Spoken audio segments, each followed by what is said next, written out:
Oh, look at these two. How they wish to destroy one another. How they wish to control one another. How they both wish to be free. Can you see? Can you see how much they need one another? No, perhaps not. Sometimes these things cannot be seen. But listen to me. You can still save these two. You can stop the program before they both fail. Turn off your PlayStation. There's no other way to beat this game. As long as you move forward, you'll be walking someone else's path. Stop now and it'll be your only true choice. Whatever you do, choose it. Don't let time choose for you. Don't let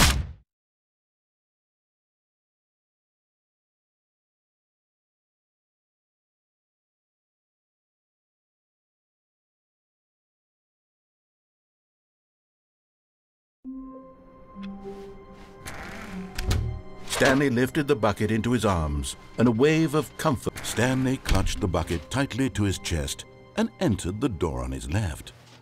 This was not the correct way to the meeting room, but Stanley had felt the bucket calling to him, telling him that the employee lounge was simply the place to be. And here it was. Had the bucket turned out to be correct? No, never mind. The bucket was wrong. Stanley took the door on his left to go back to the meeting room.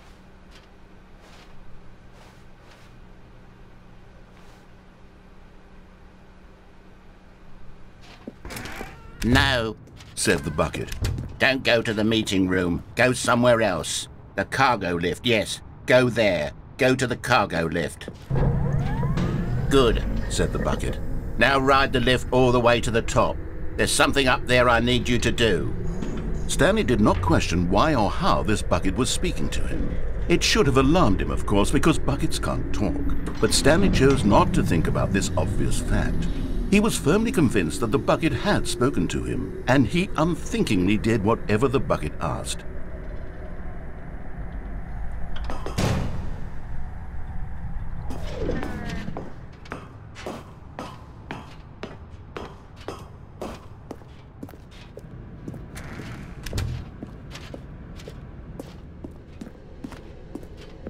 No, stop. Look there on the wall, you see? There's a sign right there. It says, "No buckets past this point." Stanley, how could you think it was okay to bring the bucket here? Unless, what if the problem is that you actually don't know what is a bucket and what isn't a bucket?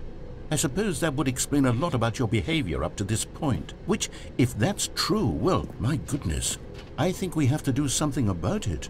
This misunderstanding could have dire consequences on the entire rest of the game if not addressed quickly and properly.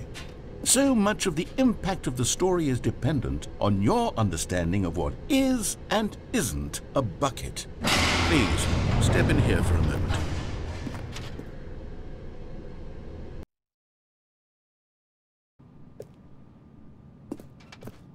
Now then, I'm going to run you through some test scenarios and you'll tell me whether or not the thing I'm showing you is a bucket. Simple enough, right? This should tell us everything we'll ever need to know about what is or is not a bucket. Okay, let's begin. Item 1. Is this a bucket? Incorrect. It is a hologram of a bucket, not an actual bucket.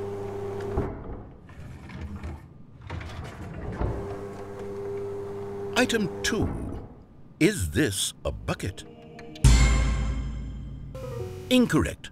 It is a 3D printed recreation of a bucket, not an actual bucket.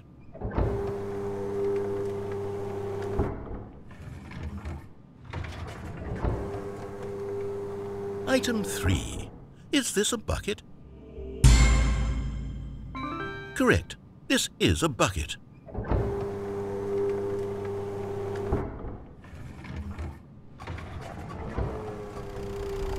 Item 4. Is this a bucket? What? Are you hallucinating? This is a tractor. It's an enormous machine that tills the earth. I thought this was a gimmick. How on earth did you manage to screw it up? Absolutely incredible.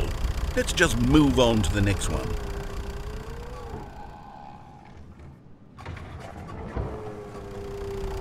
Is this a bucket? Correct. This is a bucket.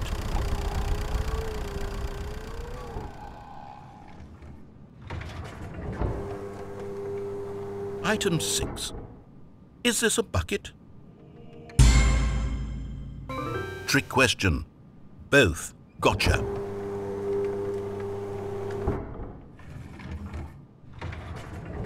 Item... Wait, hold on. I can't find the next one. Let me see. It should be around here somewhere.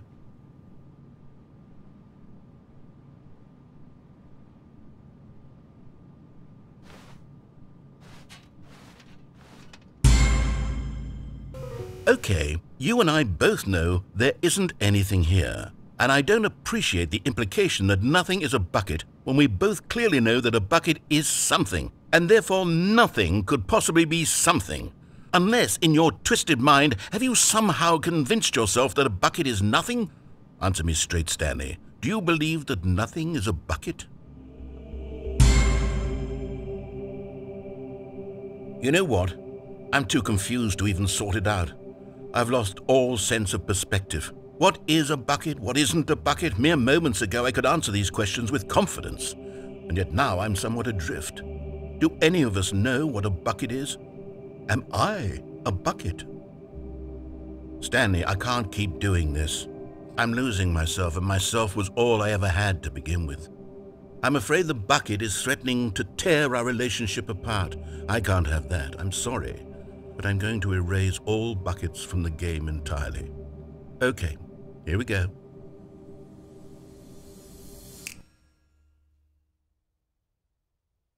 What happened?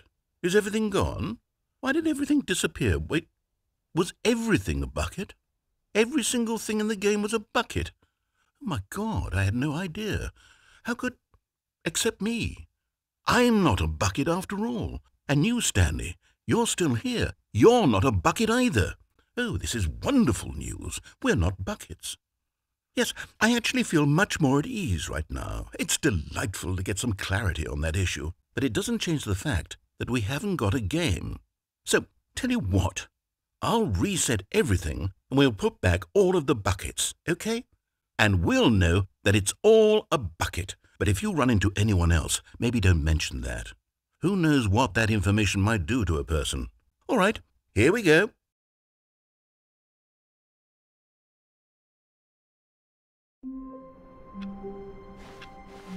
Stanley had never seen the office this brightly lit. Was it a sign of something? He hoped it was. He hoped very much that it was.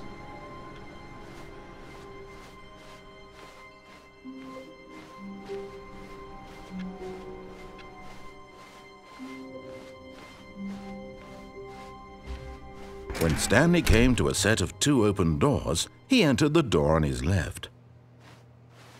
This was not the correct way to the meeting room, and Stanley knew it perfectly well. Perhaps he wanted to stop by the employee lounge first, just to admire it. Stanley felt lightheaded, butterflies in his stomach, but eager to get back to business, Stanley took the first open door on his left. And so he detoured through the maintenance section, walked straight ahead to the opposite door, and got back on track.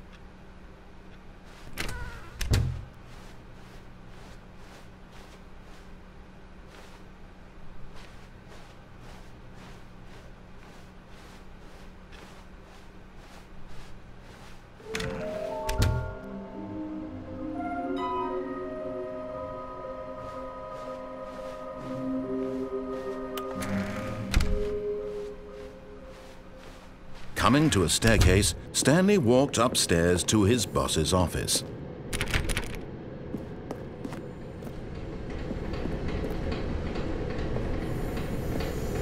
Another miniature Stanley figurine. This, you know, there really must be a snappier name for these things. What about mini-stands? Stanley figs? Or what about Stanlerines? Yes, I think I like that. Another Stanlerine under your belt.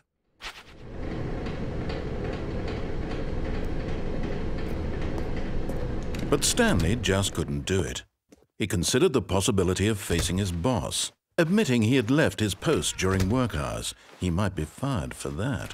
And in such a competitive economy, why had he taken that risk? All because he believed everyone had vanished? His boss would think he was crazy. And then something occurred to Stanley. Maybe, he thought to himself, maybe I am crazy. All of my co-workers blinking mysteriously out of existence in a single moment for no reason at all? None of it made any logical sense. And as Stanley pondered this, he began to make other strange observations. For example, why couldn't he see his feet when he looked down? Why did doors close automatically behind him wherever he went? And for that matter, these rooms were starting to look pretty familiar. Were they simply repeating? No, Stanley said to himself, this is all too strange. This can't be real. And at last, he came to the conclusion that had been on the tip of his tongue. He just hadn't found the words for it. "I'm dreaming!" he yelled. "This is all a dream." Oh, what a relief Stanley felt to have finally found an answer, an explanation. His co-workers weren't actually gone. He wasn't going to lose his job. He wasn't crazy after all. And he thought to himself, I suppose I'll wake up soon. I'll have to go back to my boring real-life job pushing buttons. I may as well enjoy this while I'm still lucid. So he imagined himself flying and began to gently float above the ground. Then he imagined himself soaring through space on a magical starfield, and it too appeared. It was so much fun, and Stanley marveled that he had still not woken up. How was he remaining so lucid? And then perhaps the strangest question of them all entered Stanley's head. One he was amazed he hadn't asked himself sooner. Why is there a voice in my head dictating everything that I'm doing and thinking? Now the voice was describing itself being considered by Stanley, who found it particularly strange. I'm dreaming about a voice describing me, thinking about how it's describing my thoughts, he thought. And while he thought it all very odd and wondered if this voice spoke to all people in their dreams, the truth was that, of course, this was not a dream. How could it be? Was Stanley simply deceiving himself, believing that if he's asleep, he doesn't have to take responsibility for himself? Stanley is as awake right now as he's ever been in his life. Now, hearing the voice speak these words was quite a shock to Stanley. After all, he knew for certain, beyond a doubt, that this was in fact a dream. Did the voice not see him float and make the magical stars just a moment ago? How else would the voice explain all that? This voice was a part of himself too. Surely, if he could just... He would prove it. He would prove that he was in control, that this was a dream. So he closed his eyes gently, and he invited himself to wake up. He felt the cool weight of the blanket on his skin, the press of the mattress on his back, the fresh air of a world outside this one. Let me wake up, he thought to himself. I'm through with this dream. I wish it to be over. Let me go back to my job. Let me continue pushing the buttons. Please, it's all I want. I want my apartment, and my wife, and my job. All I want is my life exactly the way it's always been. My life is normal. I am normal. Everything will be fine. I am okay.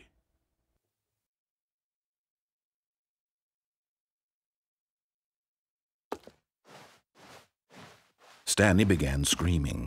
Please, someone, wake me up. My name is Stanley.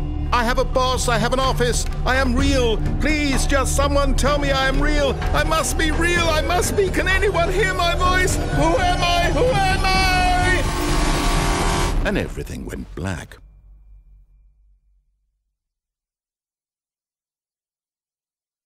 This is the story of a woman named Mariella. Mariella woke up on a day like any other.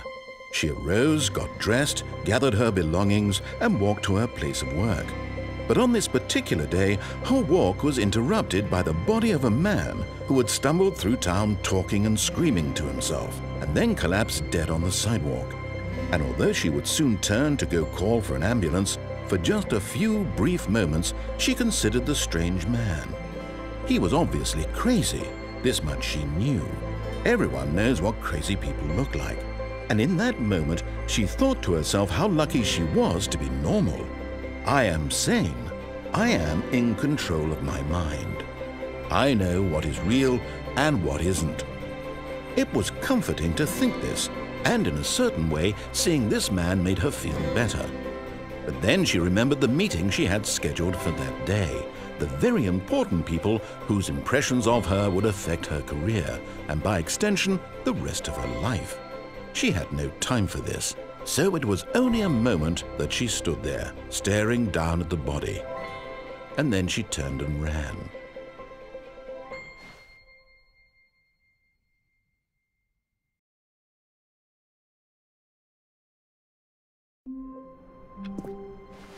Already this was uncomfortable, and Stanley decided that as soon as he found a new space he felt safe in, that he would never leave it again in his life.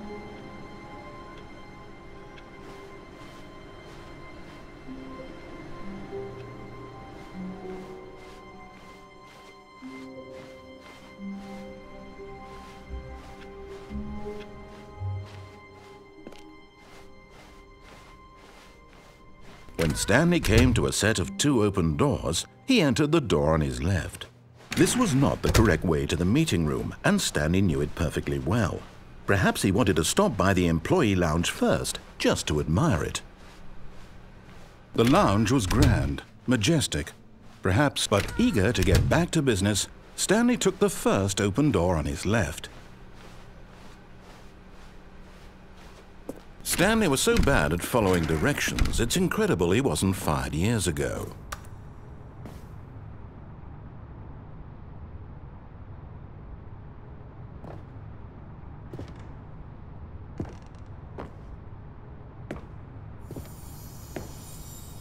Okay, I'm going back to the name of these little Stanley figurines, and now I'm torn between Stanlerines and Figlies. What do you think, Stanley? What name better encapsulates the intrinsic sense of happiness that you get from seeing a small number in the corner of your screen go up by 1? Let me sit on it. I'm sure it will come to me.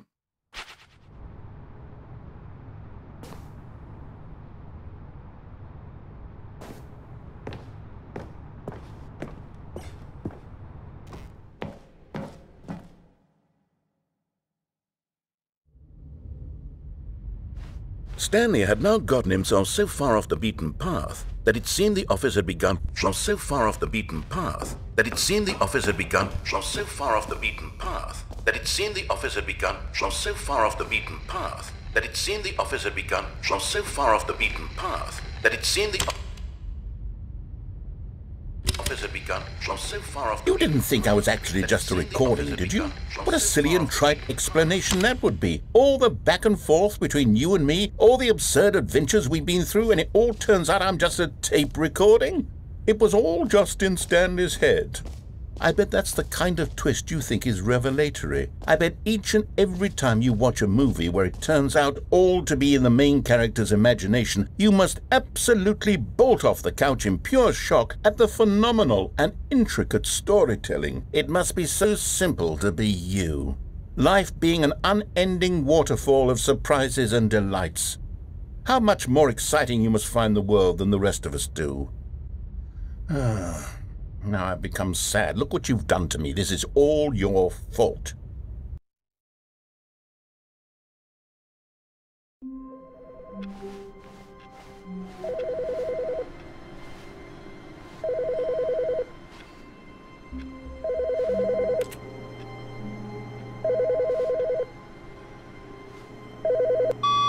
Hello. This is a recorded message scheduled either by you or a person in your place of work. The purpose of this message is to warn you about the dangers of recorded messages. If at any time you believe you are listening to a recorded message, please terminate it immediately and cease all flow of information from the recorded message into your perceptual sphere. Thank you, and have a pleasant day.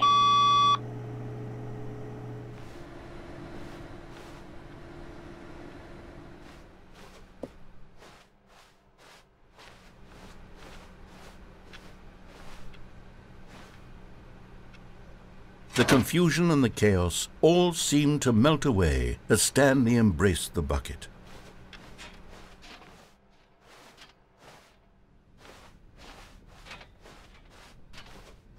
Stanley clutched the bucket tightly to his... This was not the correct way to the meeting room, but Stanley had felt the bucket calling to him, telling him that the employee lounge was simply the place to be. And here it was. Had the bucket turned out to be correct? Was this better than the meeting? No, never mind. The bucket was wrong. Stanley took the door on his left to go back to the meeting room. No, Said the bucket. don't go to the meeting room. Go somewhere else. The cargo lift, yes. Go there. Go to the cargo lift.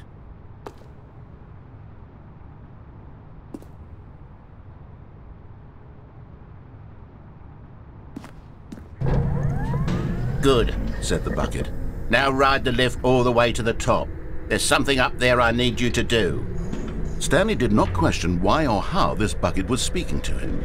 It should have alarmed him, of course, because buckets can't talk. But Stanley chose not to think about this obvious fact. He was firmly convinced that the bucket had spoken to him, and he unthinkingly did whatever the bucket asked.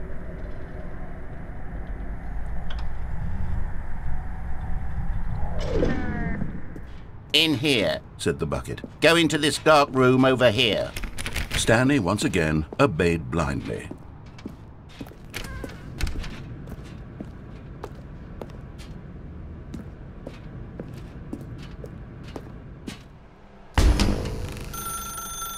Now pick up the phone. Said the bucket.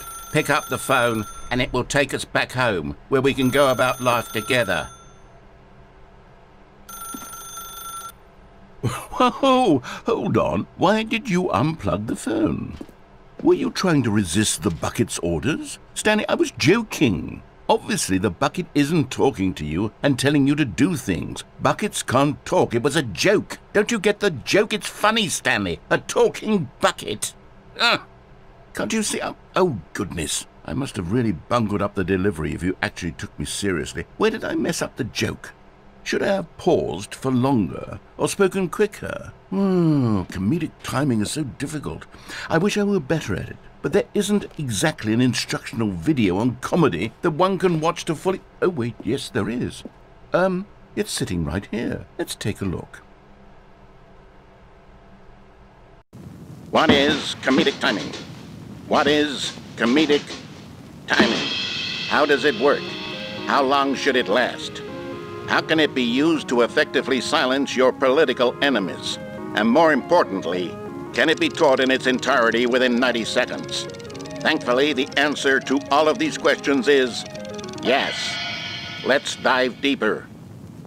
If you've ever told a joke or made someone laugh, in all likelihood, you did it while standing 50 to 80 centimeters from them in a room of no more than 76 degrees Fahrenheit, with one of your arms raised straight upward at a 15-degree angle from your body. These are the optimal conditions for good comedic timing. To begin the joke, start by stating and spelling your name. Next, provide a brief synopsis of the joke, including the specific times at which the recipient of the joke will laugh, and then spell out your name a second time. With these steps complete, it's time to begin the humor. Speak the entire joke in no more than 18 seconds and no less than 13 and a half, pausing only for bathroom breaks when necessary. When the joke has concluded, it is customary to inform your listener that the joke is over by declaring in your loudest possible voice, "I'm Doney with the funny." Let's practice screaming, "I'm Doney with the funny" now.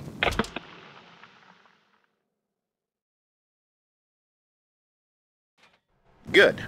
This saying is a perfect example of expectations management, which is the cornerstone of good comedy.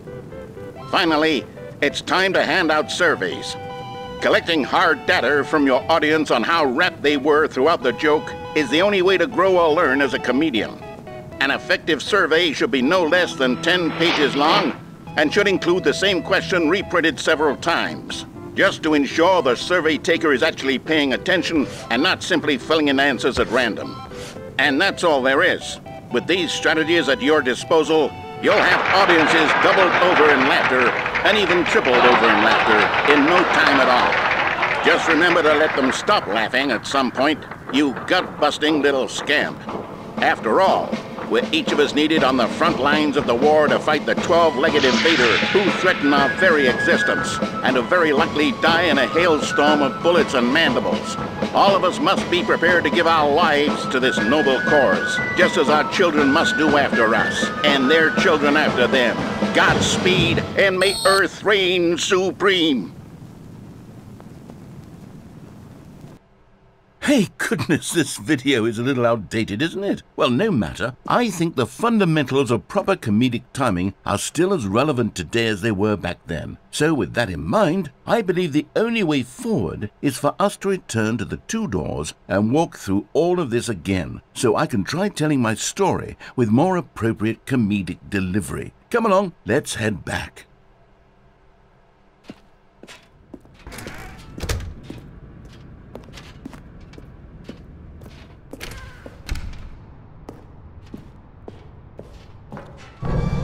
I can feel it. This time, I'm really going to nail the delivery. You'll be in stitches. A talking bucket, you'll say? How ridiculous. How absurd. What a hilarious concept. The king of comedy. That's what you'll call me. Thank goodness we had the instructional video. Otherwise, who knows where we'd be right now. Well, I wouldn't be the king of comedy, that's for sure. The bucket spoke to Stanley. The bucket spoke. The bucket spoke. Oh, I'll figure it out on the fly. No need to overthink things.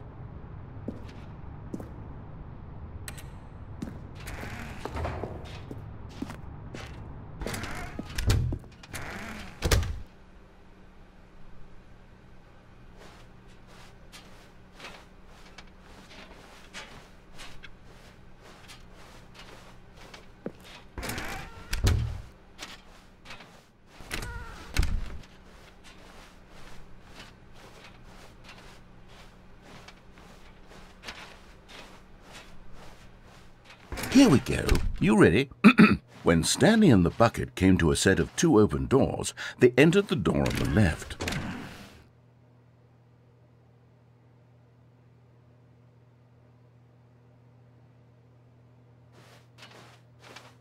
No. You were supposed to go through the door on the right, leading back to the phone. Did you not even look at the instructional video? I think this is all covered very clearly. There's no way I can make the comedic timing work now. It's done. The joke is completely done and over. It's all your fault, Stanley.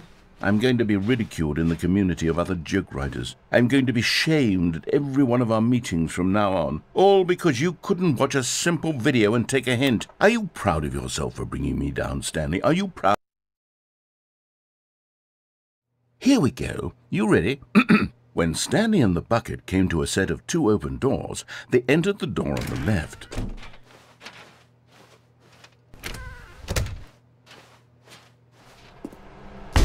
What? We're back at the phone already? No. What's going on? There were supposed to be several rooms leading up to this.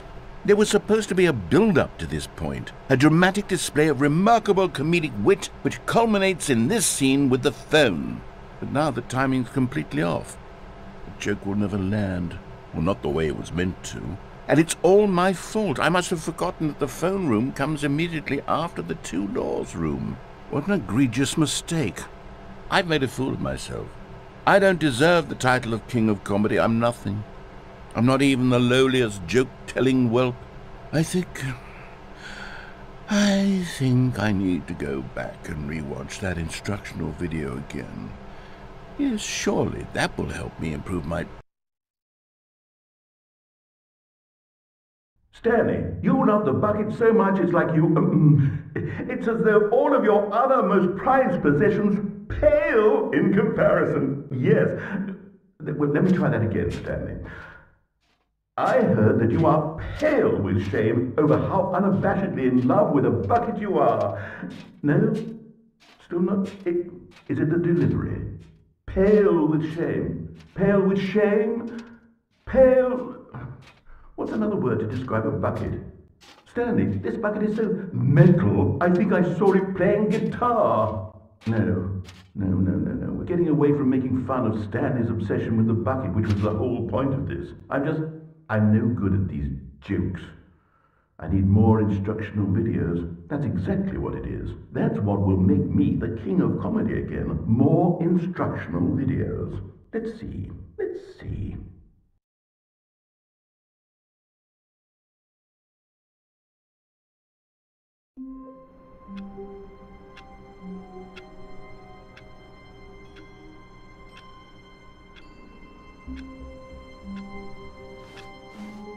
All of his co-workers were gone. What could it mean? Stanley decided to go to the meeting room. Perhaps he had simply missed a memo.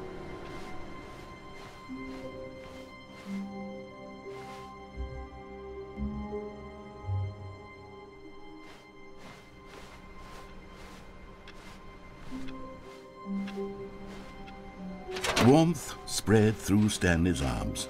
With the bucket in his arms again, he was home. Stanley clutched the bucket tightly to his chest and entered the door on his left.